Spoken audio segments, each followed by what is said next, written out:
Hey everyone, how's it going? Today I want to talk about pushing aircraft to their absolute limits, whether that be the technological limits of its construction or the human limits of the pilot that's flying the plane.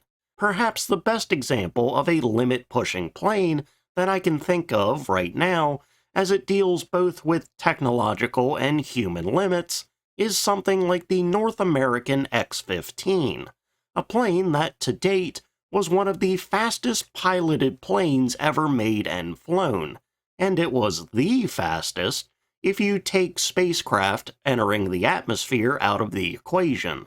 The X-15's amazing top speed was accomplished all the way back in the 1960s, so you would imagine that there would have been more attempts, successful attempts at that, to make even faster manned aircraft.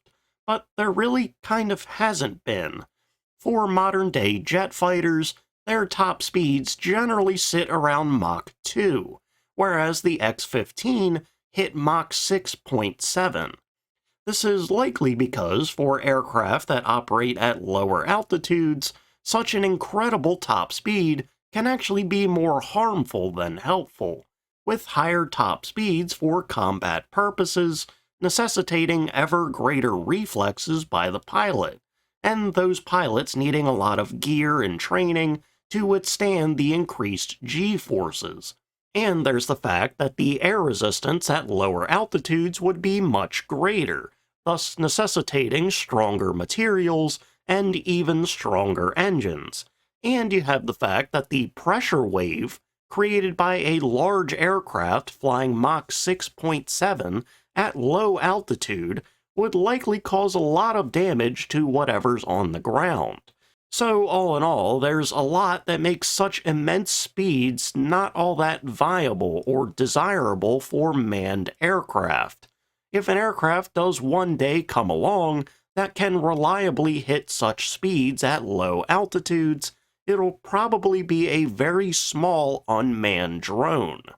But something like the X-15 is very much in the upper echelon of limit pushing, and for today's subject, I want to talk about a much more manageable limit, in the limit of how fast, how agile, how powerful, and how viable a single-engine piston-engine fighter can really be.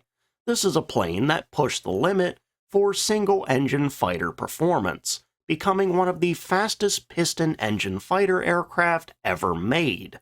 This is the Grumman F8F Bearcat.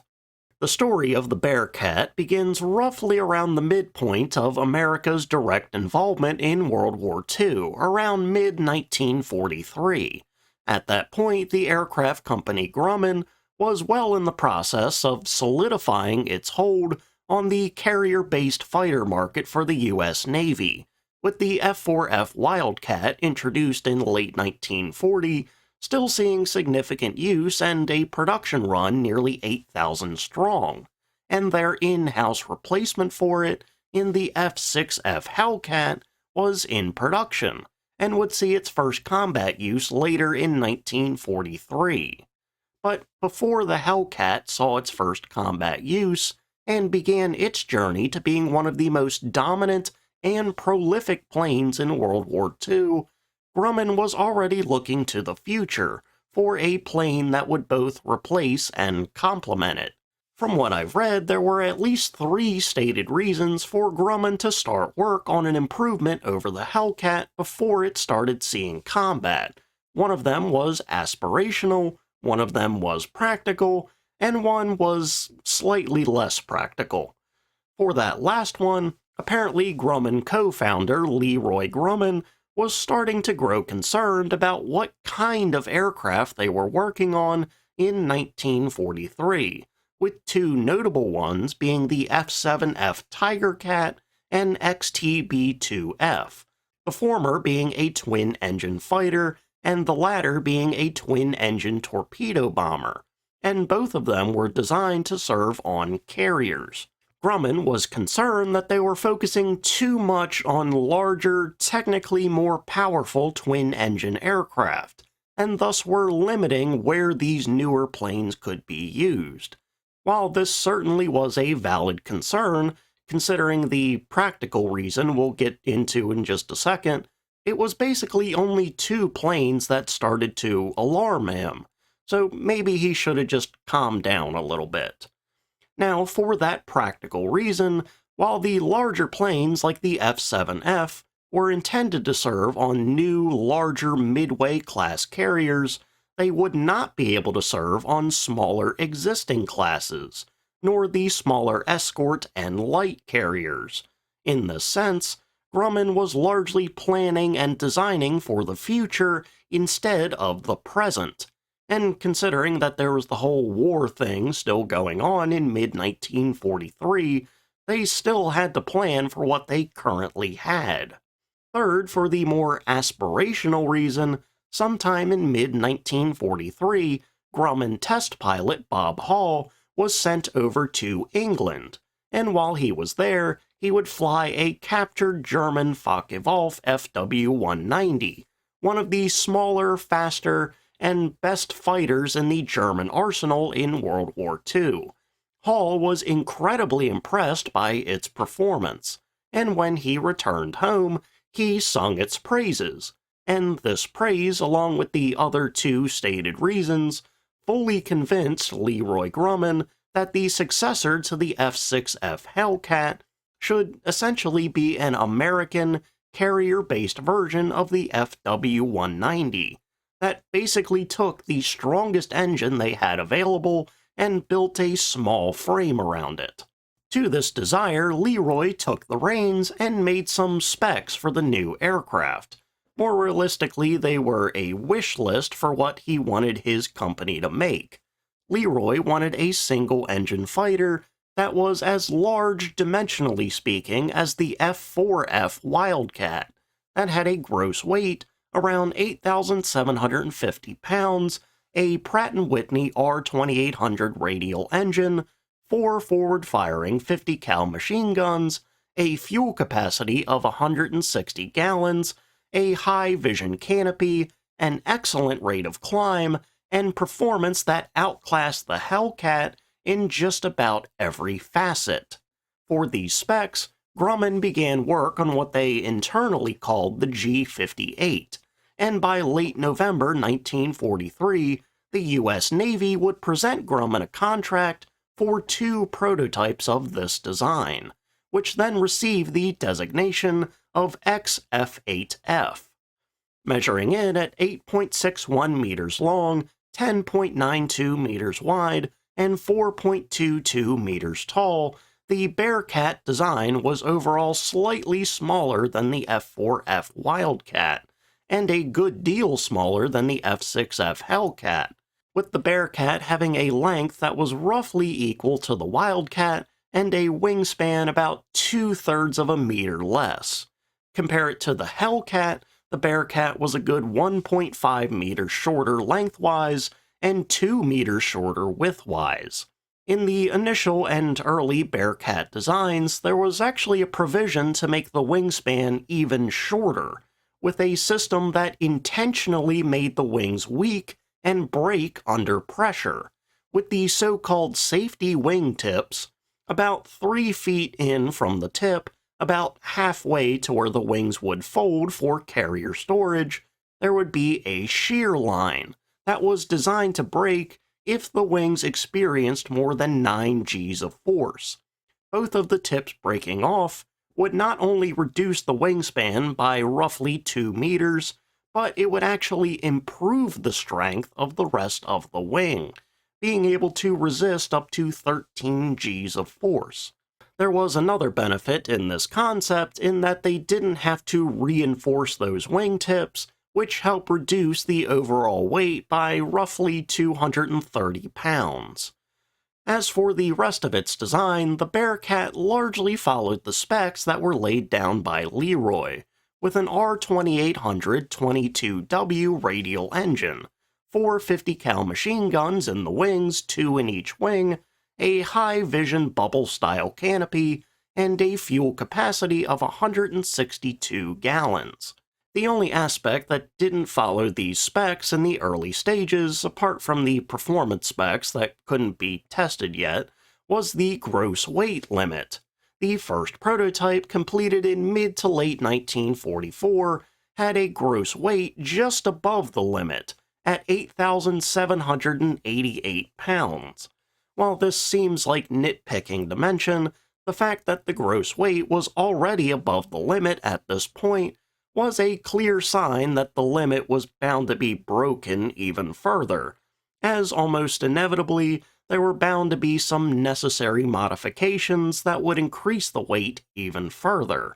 And in the near future, that's exactly what happened. But before all of that, on August 21st, 1944, the first prototype X-F8F Bearcat took to the air for the first time. And while there were some issues, the performance of the plane was incredibly promising and well above the F6F Hellcat.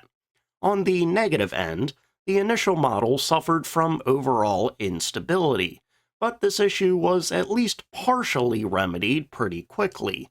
It was found early on that hot air from the oil coolers was being expelled over the top of the wing surfaces, which then caused turbulent airflow over both the wing and tail surfaces, which then caused that instability. This was then solved by moving the oil cooler's little exhaust or airflow port to the underside of the wing, and this helped to reduce but not eliminate the issue of instability. Outside of that, the initial speed and climb rate testing revealed a very promising plane, with an initial top speed of 424 miles an hour and a climb rate of 4,800 feet per minute. For comparison's sake, the F6F5 Hellcat had a climb rate of 2,980, and the F4F4 Wildcat had a climb rate of 1,950 feet per minute. Making things even more promising, this performance was actually achieved with an engine that was less powerful than they intended.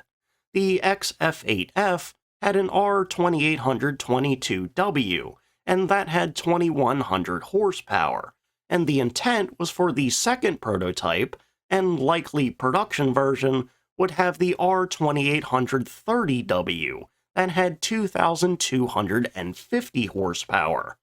However, that second prototype, first flown in early December, did not have that more powerful engine due to delays.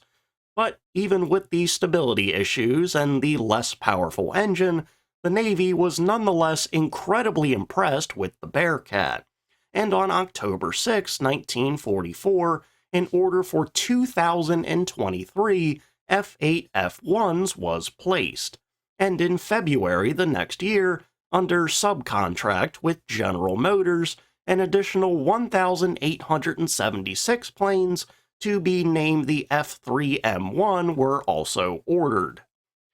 Now, while that initial order for 2,023 planes seems like an odd number, realistically the order was for 2,000 planes, and the early pre-production aircraft were just tacked on to the end of that. And as these initial production models began rolling off the lines in late 1944 and early 1945, they would be a little bit different from the prototypes. In a further effort to improve stability and overall control, the tail surfaces looked a little different. The vertical surface was slightly extended up the fuselage, and the horizontal surfaces were a little bit bigger. Also, externally, on some of the early production models, potential extra weaponry would be found to complement the comparatively weak set of 450 cal guns, and on underwing hardpoints could be installed some bombs up to 1,000 pounds worth, some rocket launchers, some extra machine gun pods, or just some drop tanks. The drop tanks in particular, which could be installed either under wing or under fuselage, were a little bit problematic early on, in that it was found that installing the under fuselage tank in particular really degraded stability. On the inside, the initial production model Bearcats would feature a very slightly stronger engine and increased fuel capacity, with the R2822W engine being swapped out with the R2834W, which wasn't actually a massive improvement, and the horsepower between the two engines was basically the same, but the 34W was a slightly stronger engine. Additionally, the internal fuel capacity was increased from 162 up to 183 gallons. Again, not a massive boost, but still a boost nonetheless. These overall improvements, though, did lead to an increase in the gross weight by about 600 pounds, up to 9,386. But with the slight boost in power from the engine, the top speed of the F8F1 also increased a little bit, at best hitting 434 miles an hour. As these initial production models were rolling off the line, one of them would be flown to the USS Charger in Maryland on February 17, 1945, to participate in its carrier suitability trials, and those carrier trials were done under less than favorable conditions.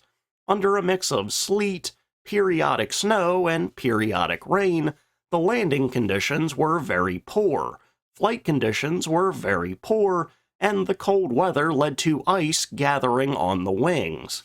And yet, despite these terrible conditions, the F8F1 passed its carrier tests perfectly well, and 3 months later, on May 21, 1945, Bearcat deliveries to combat units would begin, with Fighter Squadron 19 receiving the first Bearcats. If all went according to plan, these new aircraft would likely be participating in Operation Downfall, or the Allied land invasion of Japan, when it was scheduled to begin in November. At this point, the Bearcat was a very highly anticipated plane, with pilots lining up around the block at their local GameStop for the midnight release. But in all seriousness, the Bearcat had the potential to almost easily be the best American fighter aircraft in the Second World War, which is really saying something considering its competition. Back in late 1944, one of the early Bearcats participated in a mock combat trial, going up against the cream of the crop of American fighters, the P-51 Mustang, the F-4U Corsair, 2 different P-47s, and a P-38. And in most of the combat scenarios, the Bearcat was the better and more preferable plane. The only plane that was better in one specific scenario was the P-51 Mustang above 25,000 feet. However, as combat would typically take place below 25,000 feet, and that high-altitude performance was only really for planes that were like bomber escorts, something the Bearcat was not made for, it should be pretty safe to say that the Bearcat was the cream of a very stacked crop. And in early August 1945, riding aboard the USS Langley, the Bearcat was on its way to the Pacific Theater. And of course, by the time it arrived, the war was over. Japan called it quits, Operation Downfall never happened, and what very well could have ended up being the best single-engine piston-engine fighter of World War II never got the chance to participate. Out of the originally ordered over 2,000 aircraft, by the time the war ended, around 700 of them had been made. And with the war ending, a lot of production contracts were ended prematurely, and the Bearcat was certainly no exception. And that General Motors contract of almost 2,000 planes was just outright canceled. Towards the end of the Bearcat's initial production run, some modifications and variants would start to be seen. On the later model F8F1s, some reinforcements were made to the cockpit, in the event of a mishap on the landing and the plane rolling. And as the Bearcat aged, the whole detachable wingtip thing just lost its luster with the US Navy. It was discovered that the wingtips occasionally didn't detach equally, leading to asymmetric wings and then significant control issues, which led to crashes. This issue led to several revisions of the detachable wingtips, from altering how the tips were held in place, to putting small explosive charges in the tips, to eventually, by 1949, just removing that feature outright. As for the Bearcat's different variants, other than its early control issues, the only significant concern was its rather lacking baseline armament of 450 cal machine guns. So for the F8F1B model, that armament would be improved, with 4 20mm cannons instead. While this would certainly increase the weight, for a late World War II fighter, just 4 50 cal machine guns was not enough, so this was a necessary alteration. But also in the end, since the Bearcat didn't fight in the war, I guess it didn't matter all that much, but still better late than never, I guess. Past the end of World War II, production and development of the Bearcat did continue, just not nearly at the rate it was at before the war ended, and the total production run of it, up through 1949, never matched that initial order of 2,000 planes. Production and development kind of had to continue in the short term, even though there wasn't an active conflict going on, because the early issues in bringing naval forces into the jet age meant that piston-engine fighters would be sticking around a little bit. As we've discussed on this channel before, early jet engines had very poor acceleration and thus were not well suited for use on carriers, where runways were inherently smaller. So while jets were being refined and their acceleration was being improved, the Bearcat ended up, for a very short and quiet time, being a frontline fighter for the US Navy. Several small and experimental variants were made and tested through the late 40s, including a night fighter version, a recon version, a drone controller version, a French and Vietnamese export version, and the very pinnacle of the Bearcat in the F8F2, produced starting in 1947-48. This design would finally receive, after several years of waiting, the R2830W engine. With this stronger engine, along with a larger tail surface, the top speed of the F8F2 increased up to 455 miles an hour. However, this boost was largely irrelevant by this point, though, as the Bearcat was starting to be pulled from active duty units, in favor of jet aircraft like the Grumman F9F Panther. By the time the Korean War hit, the Bearcat largely sat in reserve and training roles, and would see very little, if any, combat. The most combat the Bearcat ended up seeing was with French and South Vietnamese forces in the French Indochina War, where they didn't perform terribly well, but the number that they had was very few, and the training they had on them was rather poor, so the Bearcats didn't really get a fair shake.